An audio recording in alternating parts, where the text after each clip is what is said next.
morning, everyone, and thank you very much for inviting AMS for this very good conference, which I think it's very timely that it's expanded to the name regional, and the first one, very honored. As you see in the slides, when we were given the topic to talk about consistency in regulation among ASEAN countries or ASEAN members, the first thing I ask back is who are the audience? So if the audience is regulators, I can talk about how bad regulators are in terms of coming together and making a consistent regulation. If the answer was insurance companies, I could have spent the time saying how tough it is for regulators to regulate insurance companies in different markets. But unfortunately, I have both today. So maybe I can talk the next half hour how bad rating agencies are. But I try my best to be fair and have a balanced view. Okay, I have three topics today. One is going to talk about the changing environment surrounding ASEAN members. Basically, the economic environment and the environment that is pushing the industry to change, pushing the regulation to change. And secondly, the current status of the ASEAN members. And lastly, I mean, if I have time, I can spend a little bit how AMS looks into the differences amongst the members, and then comes still with a rating that can be globally compared. So just the regulatory environment, and the Secretary General has mentioned a little bit about this already. There is a trend to rigorously regulate the insurance industry, especially after the global financial crisis, and I guess each one of you are feeling the pressure as well. And just to give you a sort of a snapshot of what's happening in the global regulatory environment, there are basically two big schools of regulation in the insurance industry. One is led by the EU, one is led by the US. They have a very different, distinct view of each other and argue in each conferences. And it's very important that you understand it. I mean, what's happening in this market, meaning in Asia, is as they develop their regulation, they are trying to adopt good side of both, hopefully not bad side of both. Just to give you a key flavor or difference is, when it comes to NAIC or US, because they already had 50 states, each uniquely, and NAIC as a US as a one regulator.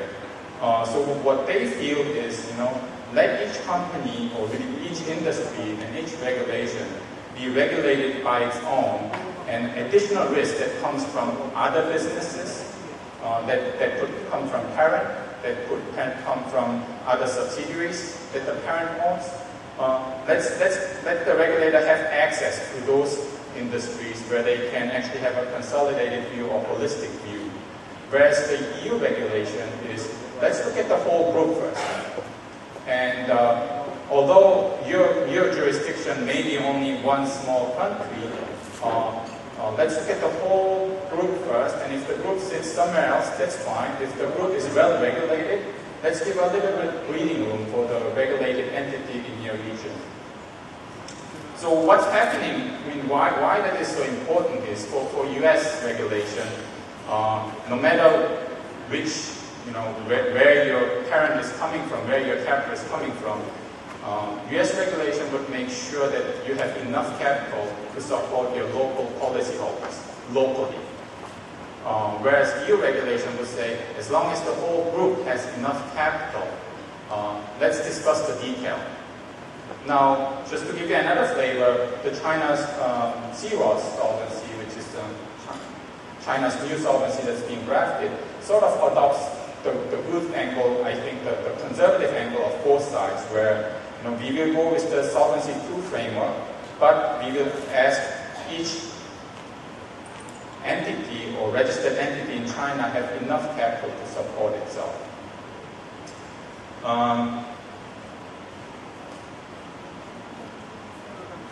And lastly, pressure is also being felt worldwide.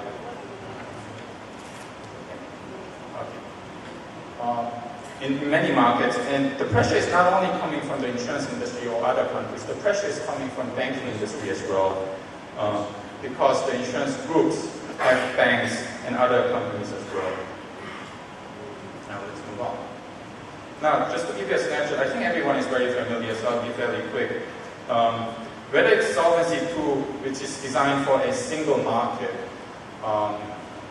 and I'll come back to the ASEAN specific, which is designed for Solvency II. Solvency II is designed for a single market. It has three pillars. One is the quantitative, two is the qualitative, three is market discipline. Now, I think it's very important, and most regulations in ASEAN members or in Asia have adopted a similar framework. And what is very important is to keep consistency or standardize the areas that you can do standardize first, which I think is pillar 3. And pillar 1, again, has to be depending on each market characteristic. And pillar 2, corporate governance and enterprise risk management, is also, as long as the basic framework is there, I think we can move on as well. Now, the Secretary General has spent a little bit of time here as well. I do highly encourage for you to actually have a look at, AEC blueprint for 2015, which will have a huge impact to your company very soon as well. And again, this is 3 sentences that I'll read it for you. The first one is general direction, which is work towards, where possible, having a regional rules and regulations consistent with international best practices. Again, I think that is the ultimate goal, even for insurance industry. But then I think second point is very important, is the process of liberalization should take place with respect for national policy objectives, meaning if each nation has its own uniqueness, consider that first. So all this function is subject to the domestic priorities. And thirdly, liberalize the market first that is ready. And I think Philippines is in the first batch that will be liberalized in the insurance industry as well. What's I think very important to note is once you are liberalized, it's very difficult to return, to shut down the industry again. So it has to be given very careful consideration before you take the next step. Just to give you the next couple of slides is just to give you a sort of flavor, the environment is changing that is going to push through your industry or your company to the next level. Now, I don't know whether you can clearly see the numbers, but these are the member countries or member states. And if you see from 2005 to 2009, the compound annual growth rate is the red one of each region. And the black color represents the trade volume in US dollar, billion US dollars.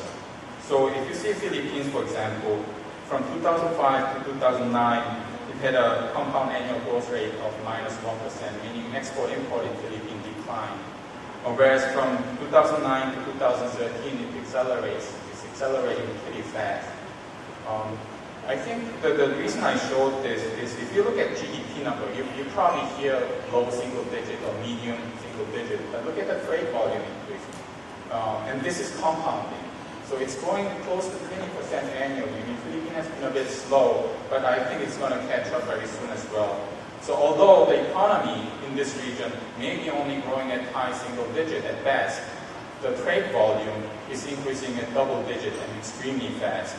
And because of insurance needs to support the trade, it's just in one area just to illustrate how fast the insurance industry is going to consolidate. Now, again, this is also self-explanatory. You have the economic growth, and I mentioned because of trade increase of insurance industry maturity, the coverage growth is going fast. But then what's even growing faster than the coverage growth is the risk exposure. And this is very key. I mean, in the next couple of slides, you will see that why, we are gathered here today as well and talking about regional, because regional companies are going to come to Philippines. Philippines have to venture outside Philippines to ASEAN market. And it's a survival strategy. It's not a defensive strategy. But then when it comes to the management, our experience is that when they grow, they look at the growth 10%, 20% in overseas business, and they feel that exposure is growing also at 10% and 20%. But in fact, the risk exposure is growing much faster than that, which needs to be carefully thought out. To give you another example, this is from a Swiss Sigma report from 2004 to 2008. Asia only represented 10% of the global CAT insurance claims, whereas from 2009 to 2013 it has grown to 25%, and it's only going to grow faster if Asia is going to be the export producing market for the global economy. Now, in terms of regulation, if we go back to the Pillar 1 to 3, in terms of Pillar 1, already most member countries are moving to RBC, if not already. The key differences are how they calculate the RBC and what kind of minimum ratio they use to regulate the industry. But again, here very important as we integrate is that each player in the market is able to interpret what the score means. I mean, what does a 200 score in Philippines mean versus a 200 score in Thailand? I don't think any one of us here can interpret that. So that is making it very difficult for regional players to be regulated and to operate in both markets. In fact, what needs to happen is that the calculation needs to be, or risk chart as we call it, needs to be aligned. But because of the national differences, the minimum risk ratio needs to be different. For example, in Thailand, what has happened is after the Thai event, the industry risk-based capital using the same standard halved. But in fact, the local solvency ratio only dropped from 360% to 320% because they relaxed the risk ratio. So that's not giving some consistent message to the industry. What's supposed to happen is that the risk ratio should have dropped from 360 to 180, but then the minimum guideline for the companies to operate should have been dropped for a couple of years. Again, another sort of example where regulation is creating conflicts is this is just two companies. It's a life industry. If I actually ask you, is equity market improving a good thing or bad thing for the insurance industry? I think everyone will agree it's a good thing. If I ask you, is interest rate improving a good thing or bad thing for the industry? Actually, you will most likely say interest rate going up is good for the industry. But in fact, regulators have a different view. For example, the interest rate moved up from 2.5% to almost 3% in year 2012 to year 2013. It's during the half year. But then local solvency ratio for one company went up, whereas the other company went down. And that's how regulators in some markets take different approaches when they evaluate companies. And I know, Philippines, especially in this industry, you have a strong view on the minimum capital requirement, and it's hardly debated. It's very hotly debated.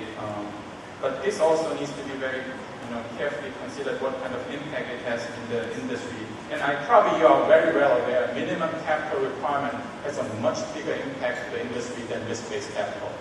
I don't know how many of you felt meeting risk-based capital regime in Philippines has been tough or easy, but then I know how tough it is for you to meet the minimum capital requirement changes.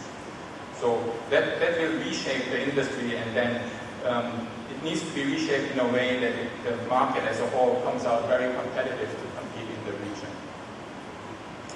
I think my time is actually already over, so I will not spend much time on and again, we talked about data transparency. What we did is we assigned a couple of companies on each market for analysts to look for data, a couple of data such as capital, which is very important, premium, which is very important. And you will be surprised that for some markets, we were not even able to find capital numbers or premium numbers of each company.